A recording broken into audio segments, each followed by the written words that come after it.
ಸಂಜೆ ಹೊತ್ತಿಗೆ ನಾವು ಈ ದೇವಿ ಶೃಂಗಾರ ಮಾಡಿ ಪೂಜೆ ಮಾಡುತ್ತೇವೆ ಅಂತ ಪ್ರಾರ್ಥನೆ ಮಾಡುತ್ತಾರೆ. ಹಾಗೆ ಎಣ್ಣೆ ಎಲ್ಲ ತೆಗೆದುಕೊಂಡು ದೀಪಕ್ಕೆ ಎಣ್ಣೆ ಬಿಟ್ಟು ನಂತರ ಅವರ ಕೈಗೂ ಕೂಡ ಎಣ್ಣೆ ತೆಗೆದುಕೊಂಡು ತಲೆಯಿಂದ ಕಾಲಿನವರೆಗೆ ಎಣ್ಣೆಯನ್ನು ಉಜ್ಜಿ ಅವರು ಮನೆಯೊಡೆಯ ಏನು ಮಾಡ್ತಾನೆ ಅಂದರೆ ಬಂದವರಿಗೆ ಅವರನ್ನು ಸ್ನಾನಕ್ಕೆ ಕಳಿಸುವಂತಹ ವಿಧಾನ ಅಂತ ಅವರ ತಲೆಯಿಂದ ಕೈಯಲ್ಲಿ ಎಣ್ಣೆ ತೆಗೆದುಕೊಂಡು ಅವರನ್ನು ಎಣ್ಣೆ ಹಚ್ಚಿ ಸ್ನಾನಕ್ಕೆ ಕಳಿಸಿಕೊಡುವಂಥ ವಾಡಿಕೆ. ಇದು ಆದಮೇಲೆ ಅವರು ವೀಳ್ಯದೆಲೆಯನ್ನು ಅಲ್ಲಿಯೇ ಕುಳಿತು ವೀಳ್ಯದೆಲೆಯನ್ನು ಜಗಿತಾರೆ. ವೀಳ್ಯದೆಲೆಯನ್ನು ಜಗಿದು ಎಲ್ಲರೂ ಅಕ್ಕಿ ತೆಗೆದುಕೊಂಡು ಕೈ ಮುಗಿತಾರೆ, ದೀಪಕ್ಕೆ ಹಾಕಿ ನಂತರ ಸ್ನಾನಕ್ಕೆ ಹೋಗ್ತಾರೆ. ಸ್ನಾನಕ್ಕೆ ಹೋಗಿ ಆದಮೇಲೆ ಸ್ನಾನ ಮಾಡಿ ಬರ್ತಾರೆ. ಆ ಪುಣ್ಯಾಹವನ್ನು ಎಲ್ಲ ಅವರವರ ಶರೀರಕ್ಕೆ ಪ್ರೋಕ್ಷಣೆ ಮಾಡ್ತಾರೆ, ಶುದ್ಧ ಆಗಬೇಕು ಅಂತ. ನಿಜವಾಗಿ ಗೋಮಾತೆಯ ಮೂತ್ರ ಆದರೂ ಕೂಡ ಅದು ನಮಗೆ ಶುದ್ಧ. ಗೋಮೂತ್ರ, ಗೋಮಯ ಇದೆಲ್ಲ ನಮಗೆ ಪವಿತ್ರ. ಅಂದರೆ ಈಗಿನ ಮಕ್ಕಳಿಗೆ ಅದೇನು ಗೊತ್ತಿಲ್ಲ. ಅದು ಗೋಮಯ ಅದು ಏನು ಹೇಳ್ತಾರೆ, ಅದು ನಿಜವಾಗಿ ನಮ್ಮ ಆತ್ಮಶುದ್ಧಿಗೆ ಅದು ಒಳ್ಳೆಯದು. ಮತ್ತು ಕೆಲವು ರೋಗ ರುಜಿನಗಳಿಗೂ ಕೂಡ ಗೋವಿನ ಮೂತ್ರ ಅದು ತುಂಬ ಔಷಧೀಯವಾಗಿ ಕಾಣುತ್ತಾ ಉಂಟು. ಹಾಗೆ ಈ ಶುದ್ಧ ಆದಮೇಲೆ ನಾವು ಅಲ್ಲಿ ಕೋಳಿಗಳಿಗೆಲ್ಲ ಪಾದ ತೊಳೆದು ಅದರ ವಿಭೂತಿ ಹಚ್ಚಿ ಅದರ ಕಿವಿಯಲ್ಲಿ ಮಂತ್ರೋಪದೇಶವನ್ನು ಕೇಳಿ ಅವಕ್ಕೆ ಆಹಾರವನ್ನೆಲ್ಲ ಕೊಟ್ಟು ಮತ್ತು ನಾವು ವಿಭೂತಿ ಹಾಕಿ ನಾವು ಕೂಡ ಊಟ ಮಾಡ್ತೇವೆ. ಊಟ ಮಾಡಿ ನಂತರ ದೇವಿ ಗದ್ದಿಗೆಯನ್ನು ಶೃಂಗಾರ ಮಾಡಿ ಸಂಜೆ ಹೊತ್ತಿಗೆ ಒಮ್ಮೆ ಭೈರವನ ಆರಾಧನೆ ಮಾಡಬೇಕು. ಈ ಭೈರವ ಎಂದರೆ ನಿಜವಾಗಿಯೂ ಮನೆ ಒಳಗಿಡುವ ದೇವರಲ್ಲ, ಅವರು ಕ್ಷೇತ್ರ ಪಾಲಕರು ಅಂತ ಹೇಳ್ತಾರೆ. ನಮ್ಮ ಸ್ಥಳಕ್ಕೆ ರಕ್ಷಣೆಯಾಗಿ ಕ್ಷೇತ್ರವನ್ನು ರಕ್ಷಿಸುವಂತಹ ಮಹಾದೇವ. ಹಾಗೆ ನಾವು ಭೈರವನ ಆರಾಧನೆ ಮಾಡಬೇಕಿದ್ರೆ ಗುಡ್ಡೆಯಲ್ಲಿ ಭೈರವನ ಕಲ್ಲು ಹಾಕಿರ್ತದೆ, ಭೈರವ ಬಣ್ಣಗಳಿರ್ತವೆ ಕೆಲವು ಕಡೆ. ಅಲ್ಲಿಗೆ ಹೋಗಿ ಕೆಲವು ಕುಟುಂಬಗಳಲ್ಲಿ ಅವತ್ತೇ ಭೈರವನ ಸೇವೆ ನಡೆಯುತ್ತೆ. ಕೆಲವು ಕುಟುಂಬಗಳಲ್ಲಿ ಅಲ್ಲಿಗೆ ತಕ್ಕ ಮಟ್ಟಿಗೆ ಅಲ್ಲಿ ಒಂದು ಚಂಬಿಲ ಮಾಡುತ್ತಾರಲ್ಲ, ಹಾಗೆ ಸಣ್ಣ ರೀತಿಯಲ್ಲಿ ಅಲ್ಲಿ ಒಂದು ಕಲಶ ಕೊಟ್ಟು ಆರಾಧನೆ ಮಾಡಿ ಪ್ರಾರ್ಥನೆ ಮಾಡ್ತಾರೆ. ಪ್ರಾರ್ಥನೆ ಮಾಡೋದೆಂದರೆ ನಮಗೆ ಸಂಜೆಗೆ ಮಹಾಮಾಯಿ ಪೂಜೆ ಆಗಬೇಕು. ನಮ್ಮ ಪೂಜೆಗೆ ಭೈರವ ದೇವರನ್ನು ನಾವು ಇಲ್ಲಿಂದ ಆಹ್ವಾನಿಸುತ್ತೇವೆ, ಕರೆಯುತ್ತೇವೆ. ಸಂಜೆ ಹೊತ್ತಿಗೆ ನಮ್ಮ ಮನೆಯೊಳಗಡೆ ನಮ್ಮ ಪೂಜೆಯನ್ನು ಸ್ವೀಕರಿಸಬೇಕು ಅಂತ ಅಲ್ಲಿ ಕೇಳಿಕೊಳ್ತಾರೆ. ಕೇಳಿಕೊಂಡು ಅಲ್ಲಿಂದ ಪುನಃ ಮನೆಗೆ ಬರ್ತಾರೆ. ಮನೆಗೆ ಬಂದು ಅಲ್ಲಿ ಪುನಃ ಸಂಜೆ ಹೊತ್ತಿಗೆ ದೀಪ ಹಚ್ಚುತ್ತಾರೆ, ಎಣ್ಣೆ ತೆಕ್ಕೊಳ್ತಾರೆ. ಎಣ್ಣೆ ತೆಕ್ಕೊಂಡು ಪುನಃ ಸ್ನಾನಕ್ಕೆ ಹೋಗ್ತಾರೆ. ಸ್ನಾನ ಮಾಡಿ ಪುನಃ ಬಂದಾಗ ಪುನಃ ಪುಣ್ಯಾಹವನ್ನು ಶರೀರಕ್ಕೆ ಶುದ್ಧ ಮಾಡಿಕೊಳ್ತಾರೆ. ಆಮೇಲೆ ಒಂದು 4 kg ಅಕ್ಕಿ, ಬೆಳ್ತಿಗೆ ಅಕ್ಕಿ, ತುಳಸಿ ಮತ್ತು ಕೇಪುಳ ಹೂವು ಎಲ್ಲ ಮಧ್ಯಾಹ್ನ ಮೇಲೆ ಎಲ್ಲ ಅದೇ ಕೆಲಸ ಇರ್ತದೆ. ದೇವಿ ಶೃಂಗಾರ ಮಾಡುವಾಗ, ಗದ್ದಿಗೆ ಶೃಂಗಾರ ಮಾಡುವಾಗ ಈ ಬಾಕಿ ಉಳಿದವರೆಲ್ಲ ಬೇಕಾದಂಥ ವಿಧಾನದಲ್ಲಿ ಅದನ್ನು ತುಳಸಿಯನ್ನು ಮತ್ತು ಕೇಪುಳೆ ಹೂವನ್ನು ಮತ್ತು ಪಿಂಗಾರವನ್ನು ಇದನ್ನೆಲ್ಲ ತಯಾರು ಮಾಡಿ ಇಡ್ತಾರೆ. ಶುದ್ಧಿಗೊಳಿಸುವುದಕ್ಕಾಗಿ ಒಂದು ಶಿವರ ಅಂತ ಹೇಳ್ತಾರೆ. ಅದನ್ನು ಅದರಲ್ಲಿ ತುಳಸಿ ಇರ್ತದೆ, ಮತ್ತು ಕೇಪುಳೆ ಇರ್ತದೆ, ಮತ್ತು ಪಿಂಗಾರ ಇರ್ತದೆ. ಇದನ್ನು ಕಟ್ಟಿ ಶುದ್ಧ ಚಲಿಸುವಂಥ ಒಂದು ವಿಧಾನ ಉಂಟು. ಅದು ಯಾವಾಗಲೂ ಬೆಳಗಿನವರೆಗೆ ಬೇಕಾಗುತ್ತದೆ. ಸಂಜೆಗೆ ಎಲ್ಲ ರೆಡಿ ಮಾಡಿಟ್ಟು ಸಂಜೆ ಎಣ್ಣೆ ತೆಗೆದುಕೊಂಡು ಸ್ನಾನ ಮಾಡ್ತಾರೆ. ಸ್ನಾನ ಮಾಡಿ ಎಲ್ಲರೂ ಶರೀರ ಶುದ್ಧ ಮಾಡಿಕೊಂಡು ಎಲ್ಲದಕ್ಕೂ ಧೂಪ ದೀಪಾದಿಗಳನ್ನು ತೋರಿಸಬೇಕು. ಶುದ್ಧ ಹಾಕಿ ಅದಕ್ಕೆ ಒಂದು ಧೂಪ ತೋರಿಸುವುದು ಅಂತ ಉಂಟು, ಶುದ್ಧಗೊಳಿಸುವಂಥ ವಾಡಿಕೆ. ಆ ಶುದ್ಧ ಎಲ್ಲ ವಸ್ತುಗಳಿಗೂ ಶುದ್ಧ ಮಾಡಿ ಆ ನಂತರ ಶುದ್ಧವಾದಂತಹ ಜಲವನ್ನು ತಂಬಿಗೆಯಲ್ಲಿ ತೆಕ್ಕೊಂಡು ಅದೊಂದು ಎಣ್ಣೆ ಪಾತ್ರವನ್ನು ಹತ್ತಿರ ತೆಕ್ಕೊಂಡು ವಿಭೂತಿ ಮತ್ತು ಗಂಧ ಮತ್ತು ಕುಂಕುಮ, ಈ 3 ಪ್ರಧಾನ ನಮ್ಮ ಪೂಜೆಯಲ್ಲಿ. ವಿಭೂತಿ ಬೇಕು, ಸವಿತ ಗಂಧ ಬೇಕು, ಮತ್ತು ಇದು ಕುಂಕುಮ ಬೇಕು. ಈ 3 ತೆಕ್ಕೊಂಡು ಮುಖ್ಯವಾದ ಪೂಜಾದಾಗಿ ಮಧ್ಯದಲ್ಲಿ ಕುಳಿತುಕೊಳ್ತಾನೆ. ಮೇಲೆ ನಮಗೆ ಒಂದು ಮೇಲ್ಕಾಪು ಅಂತ ಕಟ್ಟಲಿಕ್ಕೆ ಉಂಟು. ಮುಖ್ಯ ಪೂಜಾದಾರಿ ಮಧ್ಯದಲ್ಲಿ ಕುಳಿತುಕೊಳ್ತಾನೆ. ಮೇಲೆ ನಮಗೆ ಒಂದು ಮೇಲ್ಕಾಪು ಅಂತ ಕಟ್ಟಲಿಕ್ಕೆ ಉಂಟು. ಯಾಕೆ ಏನು ಎಂಬುದು ಕೆಲವರು ಹೇಳ್ತಾರೆ. ಮೊದಲು ಪ್ರಾರಂಭ ಆದ್ದು ನೆಲ್ಲಿ ಮರದ ಬುಡದಲ್ಲಿ, ಅದರ ಸೊಪ್ಪು ಬೀಳ್ತದೆ ಅಂತ ಮೇಲೆ ಕಟ್ಟಿದರು. ಮೇಲೆ ಕಟ್ಟಿ ಇದರ ದೇವಿ ಮೇಲಿನ ಈ ನೆಲ್ಲಿ ಮರದ ಬುಡದಲ್ಲಿ ಇದರ ಸೊಪ್ಪು ಬೀಳಬಾರದು ಅಂತ ಮೇಲೆ ಬಟ್ಟೆ ಕಟ್ಟಿದ್ರು ಅಂತ ಹಿರಿಯರು ಹೇಳ್ತಾ ಇದ್ದಾರೆ. ಹಾಗೆ ಬಂದದ್ದು ಮೇಲ್ಕಾಪು ಅಂತ. ಏನ ಇರ್ಬೋದು, ಆಕಾಶ ಇದಾಗಿರ್ಬೋದು. ಒಂದು ಆಕಾಶವನ್ನೇ ಮೇಲೆ, ಭೂಮಂಡಲ ಕೆಳಗೆ ಅಂತ ಆದರೆ ಆಕಾಶ ಮೇಲ್ಗಡೆ ಉಂಟು ಅಂತ, ಅಲ್ಲಿ ಸೂರ್ಯ ಚಂದ್ರ ಉಂಟು. ಆದ್ದರಿಂದ ಅದನ್ನು ಬೇಕಾದ ಹಾಗೆ ವರ್ಣಿಸಬಹುದು. ಮೊದಲಿನವರು ಹಾಗೆ ವರ್ಣಿಸುತ್ತಿದ್ದರೆ ನಾನು ಈಗ ಅದನ್ನು ಆಕಾಶಕ್ಕೆ ವರ್ಣಿಸಬಹುದು.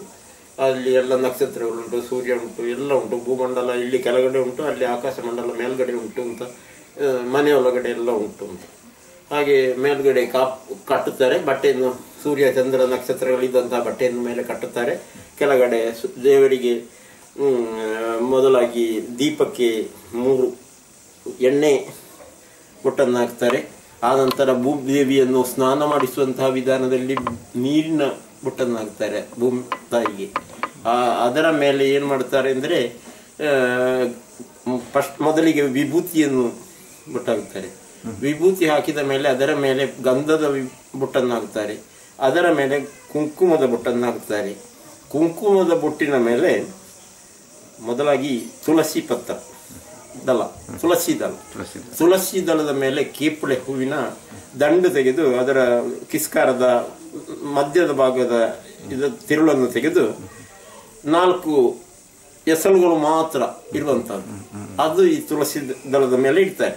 ತುಳಸಿ ದಳದ ಮೇಲೆ ಇಟ್ಟು ಅದರ ಮೇಲೆ ಪಿಂಗಾರದ ಒಂದು ತುಂಡನ್ನು, ಅಡಿಕೆ ಮರದ ಪಿಂಗಾರ ಉಂಟು, ಅದರ ಒಂದು ತುಂಡನ್ನು ಅದರ ಮೇಲೆ ಇಡ್ತಾರೆ. ಇದು ಬೊಟ್ಟಾಕಿದಂಥ ಸ್ಥಳದ ಮೇಲೆ ಇಡ್ತೀವಿ. ಎಲ್ಲರೂ ದೀಪವನ್ನು ಭೂಮಿ ಮೇಲೆ ಇಡಬಾರದು ಅಂತ ಹೇಳ್ತಾರೆ. ಅದು ಪೀಠದಲ್ಲಿ ಕುಳ್ಳಿಸಬೇಕು, ದೀಪ ಮನೆಯಲ್ಲಿ ಇಡಬೇಕು ಅಂತ ಹೇಳ್ತಾರೆ. ನನ್ನ ಅಭಿಪ್ರಾಯದಲ್ಲಿ ಇದು ಪಂಚಭೂತಗಳಿಂದ ನಿರ್ಮಿತವಾದಂಥ ಇದರಲ್ಲಿ ನಮ್ಮ ತಲೆಯಲ್ಲಿ ಹೊತ್ತಾಗಿ ಆಗ್ತದೆ ದೀಪವು. ಇದು ಸೂರ್ಯ ಇದರಲ್ಲಿ ಉಂಟು, ವಿಷ್ಣು ಇದ್ದಾರೆ ತುಳಸಿಯಲ್ಲಿ. ಎಲ್ಲ ಇದು ತುಳಸಿ ಮತ್ತು ಕೇಪಳ ಹೂ, ದುರ್ಗೆ, ಹಾಗೇನೆ ಬ್ರಹ್ಮ ಇದರಲ್ಲಿ ಯಾವುದು ಪಿಂಗಾರದಲ್ಲಿ ಬ್ರಹ್ಮನಿಗೆ ಇದಾಗಬೇಕಂತ, ಪಿಂಗಾರ ಆಗ್ಬೇಕಂತ. ಹಾಗೆ ಇದರ ಮೇಲೆ ದೀಪವನ್ನು ಇಟ್ಟಾಗ ಈ ಎಲ್ಲ ಭಾರವನ್ನು ಸಹಿಸುವಂತಹ ಶಕ್ತಿ ಇವರಿಗುಂಟು. ಈ ದೀಪವನ್ನು ಹೊರುವಂತಹ ಶಕ್ತಿ ಈ ವಿಷ್ಣುವಿಗೆ ಮತ್ತು ದೇವಿಗೆ ಉಂಟು. ಹಾಗಾಗಿ ಅದು ದೀಪವನ್ನು ಹೊರುವಂತಹ ಇದು ಶಕ್ತಿ ಬರ್ತದೆ. ಹಾಗೇನೆ ನಂತರ ಏನ್ ಮಾಡ್ತಾರೆ, ಮಂಡಲವನ್ನು ಬರೆಯಬಿದ್ದರೆ ಮಧ್ಯಭಾಗದಲ್ಲಿ ಇದೇ ರೀತಿ 3 ಮೊದಲಿಗೆ ಎಣ್ಣೆ ಬೊಟ್ಟಾಗ್ತಾರೆ. ನಂತರ ಭೂಮಿ ಶುದ್ಧ ಮಾಡುವುದಕ್ಕಾಗಿ, ಸ್ನಾನ ಮಾಡಿಸುವುದಕ್ಕಾಗಿ ನೀರಿನ ಬೊಟ್ಟನ್ನಾಗುತ್ತಾರೆ. ನಂತರದ್ದು ವಿಭೂತಿ ಬೊಟ್ಟು, ಮತ್ತೆ ನಂತರ ಗಂಧ, ನಂತರ ಇದು ಎಲ್ಲ ಬೊಟ್ಟು ಹಾಕಿ ಅದರ ಮೇಲೆ ಇದೇ ಮೊದಲಿನ ರೀತಿಯಲ್ಲಿ ತುಳಸಿ ದಳ ಎಲ್ಲ ಇಟ್ಟು ಇದು ಮಾಡ್ತಾರೆ. ಅದರ ಮೇಲೆ 2 ಅಕ್ಕಿ ಕಾಲನ್ನು ಹಾಕ್ತಾರೆ.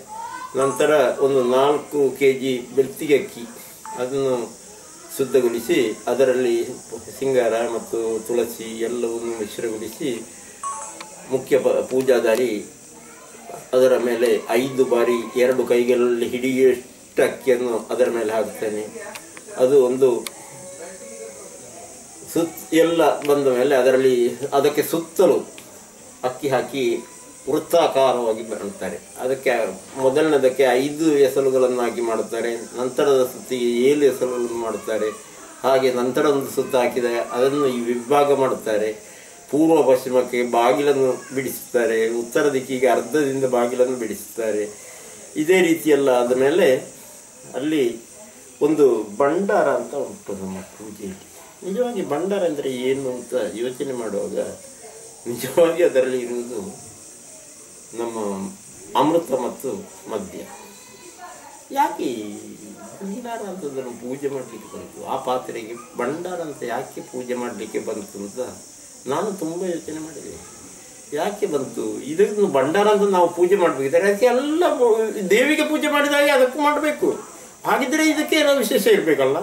ಅದಕ್ಕೆ ನಮ್ಮ ಹಿರಿಯರು ಯಾಕೆ ಭಂಡಾರ ಅಂತ ಇಟ್ಟರು ಹೆಸರು ಅಂತ ನಿಜವಾಗಿ ನೋಡಿದಾಗ ನನಗೆ ತಲೆಗೋಯ್ತು. ಏನು ಇದರಿಂದ ಸ್ವಲ್ಪ ತೀರ್ಥವನ್ನು ನಾವು ಏನನ್ನು ಸಂಕಲ್ಪ ಮಾಡಿ ಕುಡಿಯುತ್ತೇವೆಯೋ ಅದನ್ನು ದಯಪಾಲಿಸುವಂತಹ ಶಕ್ತಿ ಈ ಭಂಡಾರದಲ್ಲಿ ಉಂಟು ಎಂಬಂತ ವಿಶ್ವಾಸ. ಮಕ್ಕಳಿಲ್ಲದವನಿಗೆ ಮಕ್ಕಳಾಗುತ್ತಾರೆ, ವಿದ್ಯೆ ಇಲ್ಲದವನಿಗೆ ವಿದ್ಯೆ ಬರ್ತದೆ, ಮದುವೆ ಆಗಿದವನಿಗೆ ಮದುವೆ ಆಗುತ್ತದೆ. ಇದೆಲ್ಲ ಈ ಭಂಡಾರದ ತೀರ್ಥದಲ್ಲಿ ಉಂಟು ಅಂತ ನಮ್ಮ ಹಿರಿಯರು ವಿಶ್ವಾಸದಿಂದ ಕಂಡಿದ್ದಾರೆ.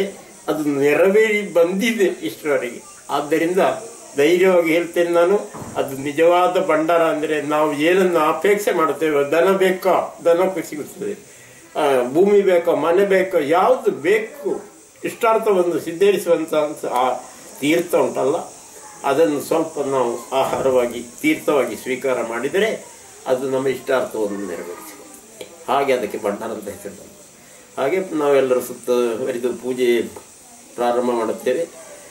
ಮೊದಲಿಗೆ ಅಕ್ಕಿ ಹಾಕಿ ಕೈ ಮುಗಿದು ಎಲ್ಲರೂ ಮತ್ತೆ ಎಲ್ಲ ಎರಡು ಕಡೆ ಅದರ ದೋಸೆ ಮತ್ತು 2 ಎಲೆಗಳಲ್ಲಿ ದೋಸೆ ಮತ್ತು ಅನ್ನ ಮತ್ತು ಹುರುಳಿ ಪದಾರ್ಥವನ್ನು ಬಡಿಸಿ ದೇವಿ ಮುಂಭಾಗದಲ್ಲಿ 2 ಎಲೆಗಳನ್ನು ಮುಚ್ಚಿ 2 ಭಾಗದಲ್ಲಿ ಇಡುತ್ತೇವೆ.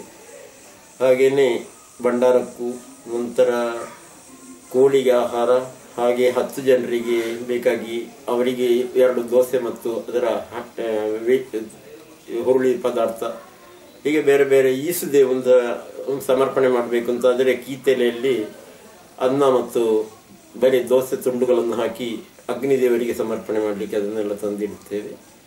ಹಾಗೆ ಪೂಜೆಯ ಸಂದರ್ಭದಲ್ಲಿ ನಾವೆಲ್ಲರೂ ಸೇರಿ ಮಾಡುವಾಗ ಹಣ್ಣುಕಾಯಿ ಮಾಡಿ ಆದ ಮೇಲೆ ನಾವು ಒಂದು ಬತ್ತಿಯನ್ನು ಉರಿಸ್ತೇವೆ. ಬತ್ತಿ ಉರಿಸಿ ಅದನ್ನು ದೇವಿಗೆ ಆರತಿ ಮಾಡುತ್ತೇವೆ. ನಂತರ ಅದರಲ್ಲಿ ಕರಿ ಬರ್ತದೆ, ಕಪ್ಪು ಆ ಸುಟ್ಟ ಭಾಗದಲ್ಲಿ, ಅದನ್ನೇ ದೇವಿಗೆ ಕಾಡಿಗೆಯಾಗಿ ನಾವು ಉಪಯೋಗಿಸ್ತೇವೆ. ಇದೆಲ್ಲ ವಿಶೇಷತೆ. ಕಾಡಿಗೆ ದೇವಿಗೆ ಕಾಡಿಗೆ ಬೇರೆ ಯಾವುದರ ಕಾಡಿಗೆ ಮಾಡೋದಿಲ್ಲ. ಇದನ್ನೇ ತೆಂಗಿನ ಎಣ್ಣೆಯಲ್ಲಿ ಉರಿಸಿದಂಥ ಆ ಬತ್ತಿಯ ಕರಿ ಭಾಗ, ಕಪ್ಪು ಭಾಗವನ್ನು ದೇವಿಗೆ ತಿಲಕವಾಗಿ ಹಾಕುತ್ತೆ. ಹಾಗೆ ಪೂಜಾ ವಿಧಾನಗಳು ಈ ರೀತಿಯಾಗಿ ನಡೆದು ಮಧ್ಯರಾತ್ರಿ ಆಗುವಾಗ ಸಾಮಾನ್ಯವಾಗಿ 10 ಗಂಟೆ ಹೊತ್ತಿಗೆ ಕೋಳಿಗಳನ್ನೆಲ್ಲ ದೇವಿಗೆ ಬಲಿ ಕೊಡುತ್ತಾ ಇದ್ದೇವೆ. ಬಲಿ ಕೊಟ್ಟಾದ ನಂತರ ಹೆಂಟೆ ಕೋಳಿಯ ತೊಡೆ ಭಾಗವನ್ನು ಸ್ವಲ್ಪ ಮಾಂಸವನ್ನು ಕತ್ತರಿಸಿ ಅದನ್ನು ಅಗ್ನಿಯಲ್ಲಿ ಸುಟ್ಟು ಬೇಯಿಸಿ ಅದು ಪ್ರತ್ಯೇಕವಾಗಿ ದೇವಿಗೆ ಮತ್ತು ಭೈರವನಿಗೆ ಸಮರ್ಪಣೆ ಮಾಡುವುದಕ್ಕಾಗಿ ಪ್ರತ್ಯೇಕ ಇಡುತ್ತಾರೆ. ನಂತರ ಆ ಹುಂಜದ್ದು ಮತ್ತು ಹೆಂಟೆಯ ಸ್ವಲ್ಪ ಭಾಗದ ಮಾಂಸವನ್ನು ತೆಗೆದು ಒಳಗಡೆ ಗುರುಪದೇಶ ಇದ್ದಂತಹ ಹೆಂಗಸು ಅದನ್ನು ಸರಿಯಾಗಿ ಪದಾರ್ಥ ಮಾಡಿ ಬೇಯಿಸಿ ಅವರು ಮೊದಲನ ದಿನ ಮಾಡಿದಂತಹ 3 ಸೇರು 4 ಸೇರು ಅಕ್ಕಿಯ ದೋಸೆ ಇರ್ತದೆ. ಅವರು ಮನೆಯೊಡತಿ 4 ಸೇರು ಅಕ್ಕಿಯ ದೋಸೆ ಮಾಡಬೇಕು. ಇದಕ್ಕೆ ಬೇಕಾಗಿ ಪೂಜೆಗೆ ಬೇಕಾಗಿ ಉದ್ದಿನ ದೋಸೆ, ಈ ದೋಸೆ ಮತ್ತು ಇದೆಲ್ಲ ದೇವಿಗೆ ಸಮರ್ಪಣೆ ಮಾಡಲಿಕ್ಕಿರುವಂಥದ್ದು. ಇದನ್ನೆಲ್ಲ ದೋಸೆ ಮತ್ತು ಈ ಹುರುಳಿ ಪದಾರ್ಥ ಮತ್ತು ಕೋಳಿ ಬಲಿ ಕೊಟ್ಟಾದ ಮೇಲೆ ಕೋಳಿ ಮಾಂಸವನ್ನು ಬೇಯಿಸಿ ಅದರ ಪದಾರ್ಥ, ಹೀಗೆ ಎಲ್ಲವನ್ನು ದೇವಿಗೆ ಸಮರ್ಪಣೆ ಮಾಡುತ್ತೇವೆ. ಸಮರ್ಪಣೆ ಮಾಡಿ ಎಲ್ಲ ಆದಮೇಲೆ ಗೋಂದೋಳು ಪೂಜೆಯಲ್ಲಿ ನಾವು 5 ಜನ ಕುಣಿತದವರನ್ನು ಮತ್ತು ಒಬ್ಬರನ್ನು ಎಣ್ಣೆ ಹಿಡಿಯುವವರು ಮತ್ತೊಬ್ಬರು ಸಂಧಿ ಹೇಳುವವರು, ಸಾಲ ಹಿಡಿಯುವವರು, ಕುಣಿಯುವವರು ಬಂದು ಮೊದಲಿಗೆ ಒಳಗಡೆ ಕರೆಯುತ್ತೇವೆ. ಕರೆದು ಅವರಿಗೆ ಎಣ್ಣೆ ದೀಪಕ್ಕೆ ಹಚ್ಚಿ ಅವರು ಎಣ್ಣೆಯನ್ನು ತಮ್ಮ ತಲೆಗೆ ಹಚ್ಚಿ ಸ್ನಾನ ಮಾಡಲಿಕ್ಕೆ ಹೋಗುತ್ತಾರೆ. ಸ್ನಾನ ಮಾಡಿ ಬರ್ತಾರೆ. ಸ್ನಾನ ಮಾಡಿ ಬಂದ ಮೇಲೆ ಕೆಲವು ಕಡೆಗಳಲ್ಲಿ ಅವರು ಮೊದಲೇ ಸ್ನಾನ ಮಾಡಿದರೆ ಕೈಕಾಲು ತೊಳೆದು ಬರುವಂಥ ವಾಡಿಕೆ ಉಂಟು. ಹಾಗೆ ಬಂದವರಿಗೆ ಈ ಭಂಡಾರದಿಂದ ಸ್ವಲ್ಪ ತೀರ್ಥವನ್ನು ಕೊಡಲಿಕ್ಕೆ ಉಂಟು. ಆ ತೀರ್ಥವನ್ನು ಕುಡಿದು ಅವರು ಒಬ್ಬೊಬ್ಬರಿಗೆ ದರ್ಶನ, ಪೂಜಾರಿ, ಮುಖ್ಯ ಪೂಜಾರಿ ಪೂಜೆ ಮಾಡುವ ಮೊದಲಾಗಿ ತಾಲವನ್ನು ಮತ್ತು 5 ವೀಳ್ಯದೆಲೆ ಒಂದು ಅಡಿಕೆ ಅದನ್ನು ಆ ಸಂಧಿ ಹೇಳುವ ತನ್ನ ಕೈಯಲ್ಲಿ ಗೋಂದೋಲು ಕುಣಿತಕ್ಕಾಗಿ ನಾನು ತಾಳ ಕೊಡುತ್ತೇನೆ ಎಂಬುದಾಗಿ ಅವರು ಆ ಸಂಧಿ ಹೇಳುವ ವ್ಯಕ್ತಿಯ ಕೈ ಕೊಡ್ತಾರೆ. ತಾಳ ಕುಣಿಯವರು ತಾಳ ತೆಕೊಂಡು ಆ ನಂತರ ದೀಟಿಗೆಗಳನ್ನು ತೆಕೊಂಡು ಅಂಗಳಕ್ಕೆ ಹೋಗಿ ಅಲ್ಲಿ ಗೋಂದೋಲು ಕುಣಿತಾರೆ. ಗೋಂದೋಲು ಕುಣಿದು ದರ್ಶನ ಪಾತ್ರಿ ಬಂದ ಮೇಲೆ ದರ್ಶನ ಪಾತ್ರಿಗೆ ದೀಟಿಗೆಗಳನ್ನು ಕೊಡುತ್ತಾರೆ. ಸಭೆಯವರಿಗೆಲ್ಲ ಅಭಯವನ್ನಿತ್ತು ಅವರಿಗೆ ಪ್ರಸಾದ ಕೊಟ್ಟು ನಂತರ ಮನೆಯವರಿಗೂ ಕೊಡುವುದಕ್ಕಿಂತ ಮುಂಚಿತವಾಗಿ ದೇವಿಗೆ ಫಲಹಾರವನ್ನು ಕೊಡುತ್ತಾರೆ. ದೇವಿಗೆ ಫಲಹಾರ ಕೊಟ್ಟ ನಂತರ ಮನೆಯವರಿಗೆ ಪ್ರಸಾದ ಆಗುತ್ತದೆ. ಗದ್ದಿಗೆ ಸೇರ್ತಾರೆ. ಗದ್ದಿಗೆ ಸೇರಿದ ಮೇಲೆ ಒಳಗಡೆ ಅದು ಮೊದಲನೇ ದಿನ ಭೈರವನ್ನು ಕರೆತಂದಂತ ಸಂದರ್ಭದಲ್ಲಿ ಅವರನ್ನು ಪುನಃ ಗುಡ್ಡೆಗೆ ಕಳಿಸಬೇಕಲ್ಲ. ಹಾಗೆ ಸಾಧಾರಣ ಪೂಜೆ ಮುಗಿಯುವ ಹೊತ್ತಿಗೆ ದರ್ಶನ ಪಾತ್ರೆ ಒಳಗೆ ಬಂದ ಕೂಡಲೇ ಇಲ್ಲಿಂದ ರಕ್ತ ಬಿಂದು ಮೊದಲಿನ ರಕ್ತ ಕೊಟ್ಟಂತಹದನ್ನು ರಕ್ತ ಭೈರವನಿಗೆ ಹೊರಗೆ ಕೊಂಡೋಗಿ ಅಲ್ಲಿ ಕಲ್ಲಿಗೆ ಸಮರ್ಪಣೆ ಮಾಡುತ್ತಾರೆ. ಅಲ್ಲಿಂದ ಪುನಃ ಮೊದಲಿನ ಸ್ಥಾನಕ್ಕೆ ಭೈರವ ಕ್ಷೇತ್ರ ಪಾಲಕನಾಗಿ ಅಲ್ಲಿ ನೇಮಿತರಾಗುತ್ತಾನೆ. ಹಾಗೆ ನಂತರ ನಾವೆಲ್ಲರೂ ಸೇರಿ ಮಂಗಳಾರತಿ ಪೂಜೆ ಕುಳಿತವರೆಲ್ಲ ಸೇರಿ ಮಂಗಳಾರತಿ ಮಾಡುತ್ತೇವೆ. ಮಂಗಳಾರತಿಯಲ್ಲಿ ಸ್ತ್ರೀಯರೆಲ್ಲ ಸೋಪಾನೆ ಹಾಡಿ ತುಂಬಾ ಸಂತೋಷ ಪಡಿಸಿದ್ದಾರೆ ದೇವಿಗೆ. ಅದಲ್ಲದೆ ಮತ್ತೆ ಉಳಿದವರು ಕೂಡ ಪೂಜಾ ಸುತ್ತ ಕುಳಿತವರು ಕೂಡ ಆರತಿ ಮಾಡುತ್ತೇವೆ. ಆ ಬಳಿಕ ಗದ್ದಿಗೆ ಎಬ್ಬಿಸಿ ಎಲ್ಲರಿಗೂ ಭೂರಿ ಭೋಜನವನ್ನು ಕೊಟ್ಟು ಎಲ್ಲರನ್ನು ಸಂತೋಷಪಡಿಸುವಂತಹದ್ದೇ ಈ ನಮ್ಮ ಮಹಾಮಾರಿ ಪೂಜೆ. ಇದು ಶಾಶ್ವತವಾಗಿ ಉಳಿಯಲಿ. ಮುಂದಿನ ಜನಾಂಗ ಇದನ್ನು ನಡೆಸಿಕೊಂಡು ಆ ಮಹಾಮಾಯ ಅನುಗ್ರಹವನ್ನು ಪಡೆಯಲಿ ಎಂಬುದಾಗಿ ಆಶಿಸುತ್ತೇನೆ. ಎಲ್ಲ ಕಡೆಗಳಲ್ಲಿಯೂ ಈ ಪೂಜೆಗಳು ನಡೀತಾ ಬರಲಿ ಎಂಬುದಾಗಿ ನಾನು ಹಿರಿಯ ವ್ಯಕ್ತಿಯಾಗಿ ಎಲ್ಲರಲ್ಲಿ ಅಪೇಕ್ಷೆ ಪಡುತ್ತಾ ಇದ್ದೇನೆ.